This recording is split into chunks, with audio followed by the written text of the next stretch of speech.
যত কম পৃথিবীতে ধ্বংস হয়েছে আল্লাহর আযাবে গজবে আল্লাহ বিরোধিতায় তারাই কথা বলছে। তাহলে কিসের বড়াই? বড়াইয়ের অহংকারের জায়গা আছে? মানুষের অহংকার শোভা পায়? মানুষের মতো ক্ষুদ্র তুচ্ছ সৃষ্টির অহংকার শোভা পায়? 2 দিন পাতলা পায়খানা দিলে বাস শেষ মানুষ, একটা ডেঙ্গু জ্বর দিলেই শেষ। এই যে ঢাকা শহর বস্তুবাদী হয়ে যাচ্ছেন দিন দিন, পুরো পশ্চিমা আদলে এক ঝাঁকুনিতে 50 লাখ মানুষ মরতে পারে, এক ঝাঁকুনিতে, খালি 5, 6, 7 মাত্রার মানুষকে আল্লাহ পাক ছোট্ট একটা ক্যান্সারের ভাইরাস দিয়ে শেষ করে ফেলতে পারে, সামান্য একটা মহামারীর বাতাস দিয়ে লাখ লাখ মানুষকে মারতে পারেন। মানুষের অহংকার শোভা পায়? কোন মানুষ নামাজ পড়ে না চিন্তা করেছেন? যে মানুষের হৃদস্পন্দন শ্বাস আল্লাহ নিয়ন্ত্রণ করছেন, একটু শ্বাসকষ্ট হলেই হাসপাস উড়ে যায়।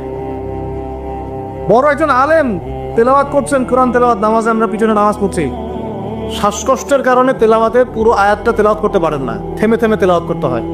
তখন আমার মনের মধ্যে চিন্তা আসলো, সুবহানাল্লাহ, এত বড় আলেম, আল্লাহ পাক তাকে এভাবে শ্বাসকষ্ট দিয়ে পরীক্ষা করছেন, অথচ আল্লাহ পাক আমাকে এখান থেকে মুক্ত রাখছেন, আমি তো তার মতো তেলাওয়াতও করি না।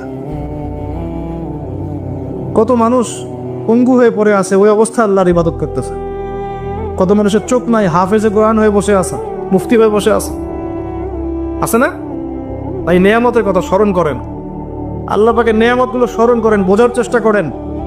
আল্লাহ পাক সূরা দুহায় এটাই বলছেন, সূরা দুহার শেষে আল্লাহ পাক এটা বলছেন, আলাম ইয়াজিদকা ইয়াতীমান ফাআওয়া, তোমাকে আমি ইতিম অবস্থায় পাই নাই, আশ্রয় কি দেইনি?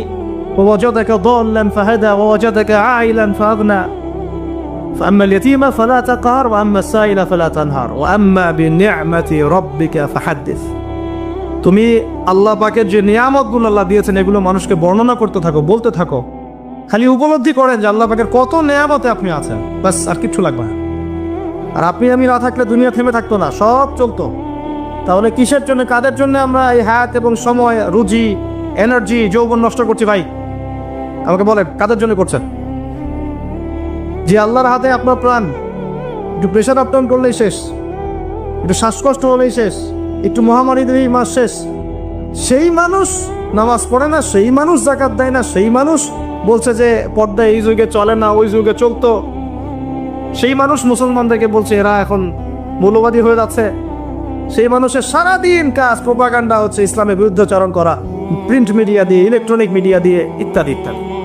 কোন মানুষের? যেই মানুষের এতটুকু ক্ষমতা নাই যে নিজে আগামীকালের খবর নিবে, নিজে আগামীকালের খবর নেবে, এইটুকু ক্ষমতা যে মানুষের নাই, সেই মানুষ আজকে এই কাজ করে বেড়াচ্ছে।